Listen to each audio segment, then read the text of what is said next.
नमस्कार, मंडल news bulletin में आपका स्वागत है। आइए पेश करते हैं आज के कुछ प्रमुख व मुख्य समाचार। अब तक यदि आपने मंडल न्यूज के इस चैनल को लाइक व सब्सक्राइब नहीं किया है तो जल्द से जल्द इस चैनल को लाइक व सब्सक्राइब जरूर कर दें।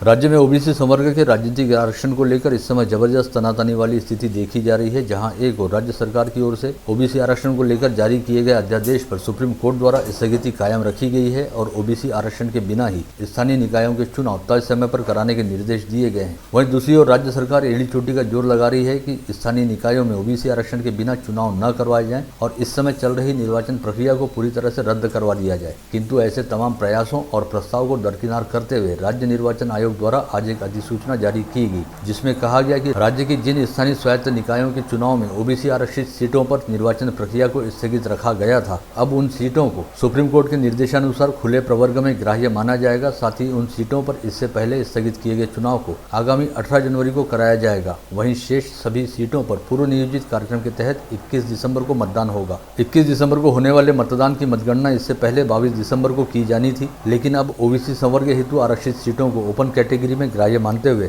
18 जनवरी को होने वाले मतदान के बाद सभी सीटों की मतगणना 19 जनवरी को होगी और सभी सीटों का चुनाव परिणाम एक साथ घोषित किया जाएगा। अमरावती जिला अंतर्गत भातकुली नगर पंचायत व तिवसा ग्राम पंचायत के चुनाव आगामी 21 दिसंबर को होने वाले हैं। साथ ही भातकुली ग्राम पंचायत अंतर्गत कुछ रिक्त सीटों पर उपचुनाव भी लिए जाने हैं। इस चुनाव के मद्देनजर दोनों तहसील क्षेत्रों में किसी तरह की कोई अप्रिय घटना न हो, इसके लिए पुलिस विभाग की ओर से कड़ा बंदोबस्त रखा गया है। तिवसा व भातकुली नगर पंचायत की कुल 17 सीटों पर चुनाव प्रस्तावित हैं, किंतु तिवसा में 3 व भातकुली में 1 सीट ओबीसी संवर्ग हेतु आरक्षित थी। ऐसे में तिवसा की 14 व भातकुली की 16 सीटों पर आगामी 21 दिसंबर को पूर्व घोषित कार्यक्रम के अनुरूप मतदान होगा। वहीं शेष 4 सीटों का ओबीसी संवर्ग की बजाय ओपन कैटेगरी यानी सर्वसामान्य संवर्ग में ग्राह्य मानते हुए वहां पर नए सिरे से निर्वाचन प्रक्रिया की जाएगी और उन 4 सीटों पर आगामी 18 जनवरी को मतदान कराया जाएगा।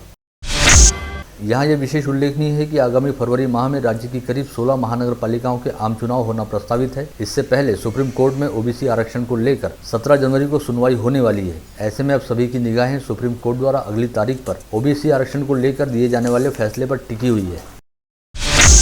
राज्य में विगत 1.5 माह से एसटी कर्मचारियों की हड़ताल चल रही है। राज्य सरकार द्वारा वेतन वृद्धि दिए जाने तथा बार बार आह्वान किए जाने के बाद भी एसटी कर्मचारी अपनी मांग और हड़ताल पर अड़े हुए हैं। ऐसे में अब राज्य के उप मुख्यमंत्री अजित पवार ने कहा है कि मामला अब कुछ अधिक लंबा होता जा रहा है और अब सरकार की सहनशीलता धीरे धीरे खत्म हो रही है। ऐसे में हड़ताल पर अड़े एसटी कर्मचारियों को चाहिए कि वे जल्द से जल्द अपने काम पर लौट आएं, अन्यथा मजबूरी में उनके खिलाफ राज्य सरकार व राज्य परिवहन निगम को कार्रवाई वाला कदम उठाना पड़ेगा।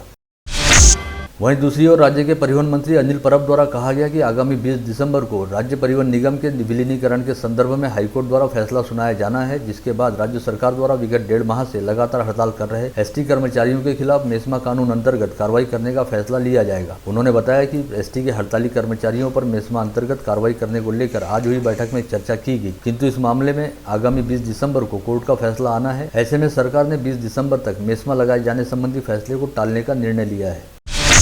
वहीं विगत 1 माह से अधिक समय से विलीनीकरण की मांग पर अड़े रहकर हड़ताल करने वाले एसटी कर्मचारियों के खिलाफ अब राज्य परिवहन निगम द्वारा विविध कार्रवाइयां की जा रही हैं, जिसके तहत 116 कर्मचारियों का एक स्थान से दूसरे स्थान पर तबादला कर दिया गया है। वहीं जल्द ही अन्य कुछ कर्मचारियों के खिलाफ निलंबन व निष्कासन की कार्रवाई की जाएगी। ऐसी जानकारी राज्य परिवहन निगम के अमरावती विभाग नियंत्रक श्रीकांत गमने द्वारा दी गई। केंद्र सरकार द्वारा बैंकिंग एक्ट कानून में संशोधन करते हुए राष्ट्रीयकृत बैंकों का निजीकरण करने के लिहाज से प्रयास किया जा रहा है, जिसका विरोध करते हुए United forum of bank unions नामक संगठन द्वारा गुरुवार 15 दिसंबर व शुक्रवार 16 दिसंबर को 2 दिवसीय राष्ट्रव्यापी हड़ताल का आह्वान किया गया। इसके तहत कल व आज ऐसे 2 दिन अमरावती विभाग की सभी बैंक शाखाओं के सभी अधिकारी व कर्मचारी हड़ताल में शामिल हुए और अपनी अपनी बैंक शाखाओं के सामने तीव्र प्रदर्शन किया गया। बैंक कर्मियों द्वारा की गई 2 दिवसीय राष्ट्रव्यापी हड़ताल के परिणाम स्वरूप कल व आज जिले में करीब 2400 करोड़ रुपए के व्यवहार ठप रहे, ऐसी जानकारी सामने आई है। अमरावती जिले की धामनगांव रेलवे, चांदू रेलवे व दानगांव खंडेश्वर इन 3 तहसीलों से होकर गुजरने वाले समृद्धि महामार्ग की सड़क का गत रोज जिलाधीश पवनीत कौर द्वारा मुआयना किया गया और उन्होंने इस महामार्ग पर करीब 20 किलोमीटर की यात्रा भी की। इस समय महामार्ग के निर्माण और यहां पर उपलब्ध कराई जाने वाली सुविधाओं को लेकर रास्ते विकास महामंडल के कार्यकारी अभियंता गजानन पलस्कर द्वारा जिलाधीश पवनीत कौर को जानकारियां दी गई। जिला ग्रामीण पुलिस अधीक्षक अविनाश बारगल द्वारा आज अपने कक्ष में बुलाई गई पत्रवार्ता में कहा गया कि आगामी समय में जिले के ग्रामीण इलाकों में नगर पंचायतों व ग्राम पंचायतों के चुनाव होने जा रहे हैं। ऐसे में चुनाव के दौरान किसी भी तरह की कोई गड़बड़ी न हो तथा कानून व व्यवस्था की स्थिति बनी रहे, इस बात के मद्देनजर जिला ग्रामीण पुलिस द्वारा अपनी ओर से तमाम आवश्यक तैयारियां की जा रही है। साथ ही जिले के विभिन्न इलाकों में विगत 4 दिनों से लगातार ऑपरेशन ऑल आउट चलाया गया और आपराधिक तत्वों पर कार्रवाई करने के साथ साथ अवैध व्यवसायों पर भी छापे मारे गए। यामध्ये आम्ही धडक मोहीम अवैध धंद्यांविरुद्ध आणि जे वॉरंट पोलीस स्टेशनला प्रलंबित आहे ते तामील करण्याकामी पकड वॉरंट एक मोहीम आखली होती। त्या मोहिमेअंतर्गत 4 दिवसात दारूबंदी कायद्याअंतर्गत 248 केसेस करण्यात आला आणि जुगार कायद्याअंतर्गत 107 केसेस करण्यात आल्या। 29 पकड वॉरंटची बरेच काळ तामील होत नव्हती। 29 पकड वॉरंटची तामील करण्यात आली आणि 10 पाहिजे असलेले 10 आरोपी अटक करण्यात आले। यामध्ये 8.5 लाखाचा मुद्देमाल दारूबंदी केसेसमध्ये कायद्यान्वये जे केसेस करण्यात त्यामध्ये 8.5 लाखाचा मुद्देमाल जप्त करण्यात आला आणि जुगारांतर्गत 6,80,000चा मुद्देमाल जप्त करण्यात आला। एकूण दारूबंदी कायद्यान्वयाच्या केसेसमध्ये 251 आरोपी आणि जुगारमध्ये 164 आरोपी। मनपा के सभागृह नेता तुषार भारती द्वारा निगमायुक्त प्रशांत रोडे को एक ज्ञापन सौंपकर बताया गया कि इन दिनों साईनगर परिसर के विभिन्न क्षेत्रों में आवारा कुत्तों व सूरों की अचानक मौत होने का प्रमाण काफी अधिक बढ़ गया है और विगत 8 दिनों में करीब 50 से अधिक आवारा कुत्तों व सूरों की मौत हो चुकी है। यदि यह मौतें किसी गंभीर या संक्रामक बीमारी की वजह से हो रही हैं तो यह परिसर वासियों के स्वास्थ्य की दृष्टि से काफी घातक साबित हो सकता है। अतः मृत जानवरों की उत्तरीय जाँच कराते हुए आवश्यक कार्रवाई की जानी चाहिए। डॉक्टर पंजाबराव विधि महाविद्यालय की प्राचार्य डॉक्टर वर्षा देशमुख द्वारा यहां बुलाई गई पत्रकार परिषद में जानकारी दी गई कि आगामी 19 दिसंबर को सुबह 10:30 बजे संत ज्ञानेश्वर सांस्कृतिक भवन में विधि महाविद्यालय का अमृत महोत्सव समारोह आयोजित किया गया है। इस अवसर पर पूर्व विद्यार्थी सम्मेलन तथा महाविद्यालय की नई इमारत के निर्माण का भूमि पूजन भी आयोजित है। इस आयोजन का शुभारंभ महाविद्यालय के पूर्व छात्र तथा सुप्रीम कोर्ट के न्यायमूर्ति भूषण गवई द्वारा किया जाएगा। श्री शिवाजी शिक्षा संस्था के अध्यक्ष व पूर्व मंत्री हर्षवर्धन देशमुख की अध्यक्षता में आयोजित इस अमृत महोत्सव में नागपुर हाईकोर्ट की न्यायमूर्ति पुष्पा गनेडीवाला, पूर्व न्यायमूर्ति प्रदीप देशमुख, पूर्व न्यायमूर्ति विजय अचलिया तथा राज्य की महिला व बाल विकास मंत्री एवं जिला पालक मंत्री यशोमती ठाकुर बतौर प्रमुख अतिथि उपस्थित रहेंगे। यहाँ यह विशेष उल्लेखनीय है कि समारोह के उद्घाटक न्यायमूर्ति भूषण गवई सहित सभी प्रमुख अतिथि इसी महाविद्यालय के पूर्व छात्र हैं। ऐसे में इन सभी गणमान्यों का महाविद्यालय व संस्था की ओर से विशेष सत्कार किया जाएगा। आगामी 19 दिसंबर को नांदुरा स्थित गोकुलम गौरक्षण संस्था में श्री आदिजीन चैरिटेबल ट्रस्ट मुंबई तथा गोकुलम गौरक्षण संस्था के संयुक्त तत्वाधान में 22वें भव्य निःशुल्क पशु शल्य चिकित्सा शिविर का आयोजन किया जाएगा। यह जानकारी आज यहां बुलाई गई पत्रकार परिषद में दी गई। इस समय बताया गया कि शिविर में नागपुर के पशु वैद्यकीय महाविद्यालय, अकोला के पदव्युत्तर पशु विज्ञान संस्था व विभागीय रोग अन्वेषण प्रयोगशाला तथा गुजरात के आनंद पशु वैद्यकीय महाविद्यालय के विशेषज्ञ उपस्थित रहेंगे और इस शिविर में पशुओं की शल्यक्रिया करने के साथ ही पशु प्रजनन व टीकाकरण भी किया जाएगा। मराठी पत्रकार भवन में बुलाई गई पत्रकार परिषद में स्थानीय ठेकेदार शुभम बुधाने, समीर बोड़खे, प्रमोद जैन व बालासाहब कुराटे द्वारा बताया गया कि अमरावती महानगर पालिका द्वारा मनपा क्षेत्र में चल रहे प्रधानमंत्री आवास योजना के तहत 860 फ्लैट्स के निर्माण का ठेका मुंबई स्थित गैनॉन डंकरली कंपनी लिमिटेड को 27 नवंबर 2017 को दिया गया था, जिसने मनपा के नियमों व करारनामे का उल्लंघन करते हुए इस काम को पूरा करने हेतु नागपुर स्थित इको टेक्नोलॉजी नामक कंपनी को जिम्मा सौंपा। वहीं इस कंपनी ने बडनेरा व राहटगांव परिसर में बनाए जाने वाले फ्लैट्स के काम का ठेका कल्पवृक्ष कंस्ट्रक्शन एंड बिल्डर्स को दिया, जिसके द्वारा स्थानीय ठेकेदारों के जरिए फ्लैट्स के निर्माण का काम किया गया। लेकिन इको टेक्नोलॉजी कंपनी द्वारा अब स्थानीय ठेकेदारों को उनके काम का भुगतान नहीं किया जा रहा है, जबकि मनपा द्वारा गैनन डंकरली कंपनी और गैनन डंकरली कंपनी ने नागपुर की इको टेक्नोलॉजी कंपनी को पैसा अदा कर दिए हैं, लेकिन इको टेक्नोलॉजी द्वारा स्थानीय ठेकेदारों का पैसा नहीं दिया जा रहा। अतः इस मामले में मनपा प्रशासन सहित पुलिस विभाग द्वारा कार्रवाई की जानी चाहिए। आपल्या आवडीचे कमीत 4 ते 5 बिल्डर लोकांनी जोडलेले असतात आणि यांचा एमओयू एवढा खतरनाक असतो की कोणत्याही कोर्टाचा आणि पैसे घेऊन टाकतो अशा प्रकारचा यांचा एमओयू तुम्ही जर वाचलं तर तुमच्या लक्षात येईल, कारण आम्ही बऱ्याच वकिलांना भेटलो तर वकील म्हणले की याच्यात आर्बिट्रेशन क्लॉज आहे, तर तुम्हाला याच्यासाठी मुंबईला जाऊन वकील ठेवावा लागेल। तर यांनी म्हणजे तोपर्यंत कोर्टी साहेब राहतील की नाही शंका आहे आणि ही गोष्ट त्या लोकांना नाही, त्या लोकांना कायद्याने पाळण्यासाठी नाही। वज्जर स्थित स्वर्गीय अंबादास पंत वैद्य मूकबधिर अंध अपंग व अनाथ बच्चों की आश्रमशाला में रहने वाली नेत्रहीन गांधारी को सरकारी नौकरी मिलने पर जिलाधीश पवनीत कौर ने आज उसका जिलाधीश कार्यालय में सत्कार करने के साथ ही उसे नौकरी का प्रमाण पत्र प्रदान किया। वज्जर आश्रम के संचालक शंकर बाबा पापलकर ने कई वर्ष पूर्व लावारिस पाई गई नेत्रहीन गांधारी का अपनी मानस कन्या के तौर पर पालन पोषण करते हुए उसे उच्च शिक्षा दिलाकर सुयोग्य बनाया।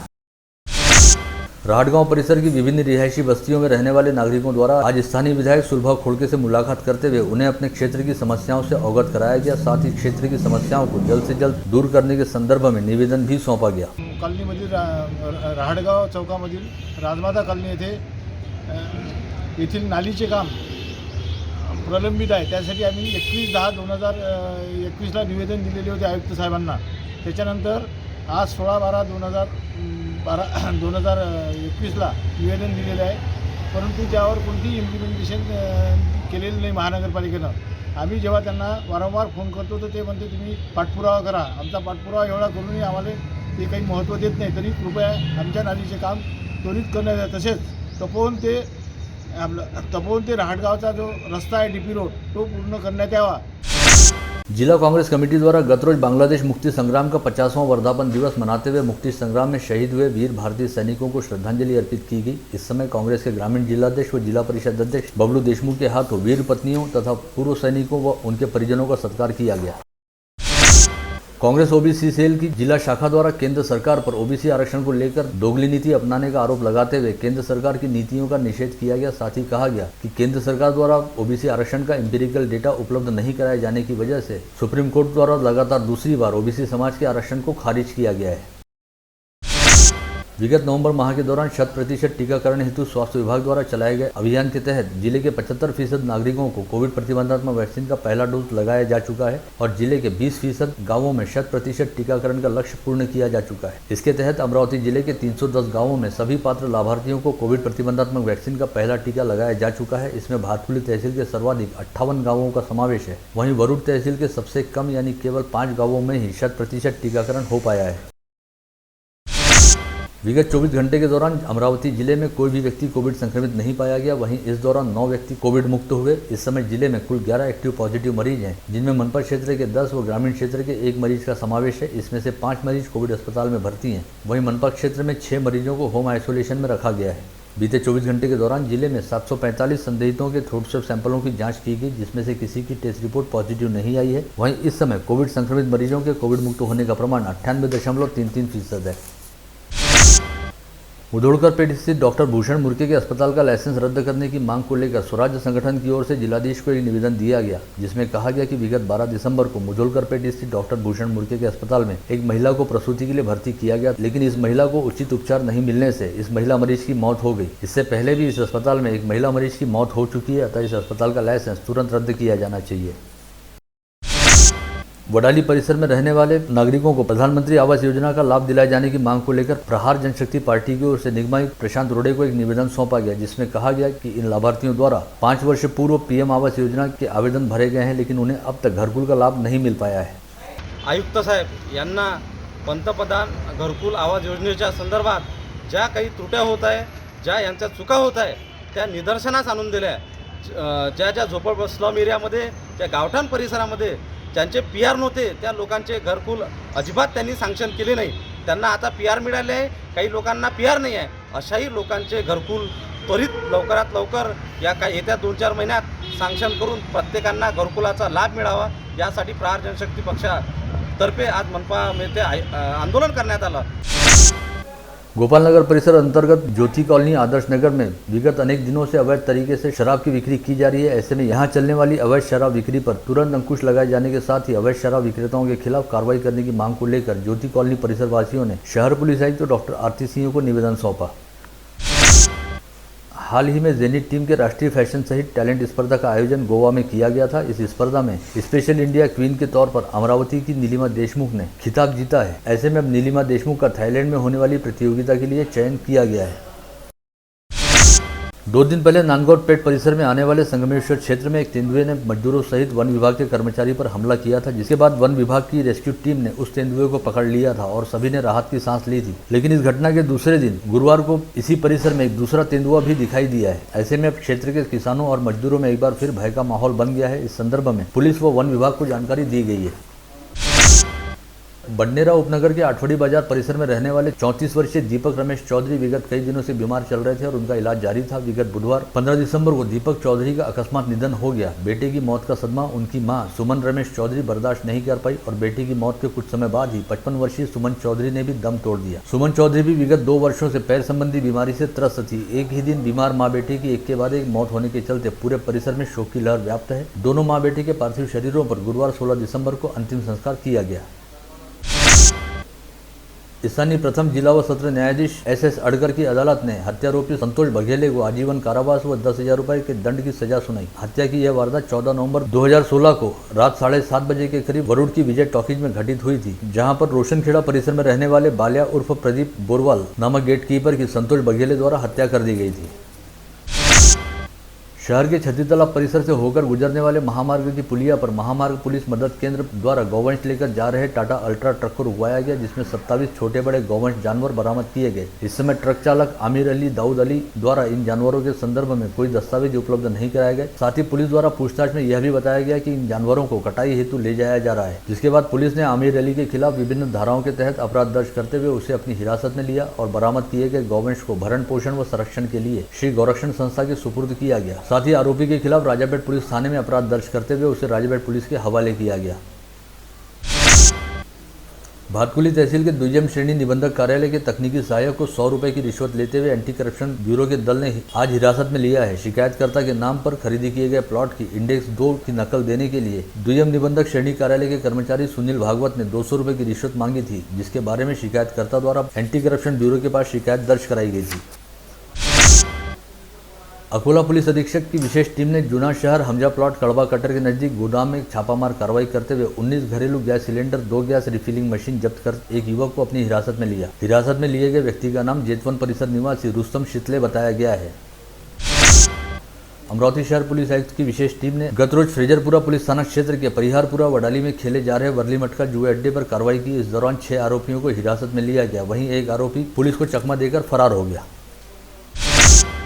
मोर्शी तहसील के विछोरी में रहने वाले श्री कृष्ण गजभिये ने भातकुली पुलिस थाने में शिकायत दर्ज कराई है कि 12 दिसंबर की दोपहर 12 बजे के आसपास उसकी बेटी कल्पना उके और कल्पना की 6 वर्षीय बेटी सेजल को आसरा से विछोरी जाने के लिए उसके दामाद संदीप उके ने एक निजी वाहन में बिठाया था, लेकिन वह विछोरी पहुंचे ही नहीं। साथ ही आसरा जाकर रिश्तेदारों से पूछताछ करने पर वहां पर भी उनका कोई पता नहीं लगा है।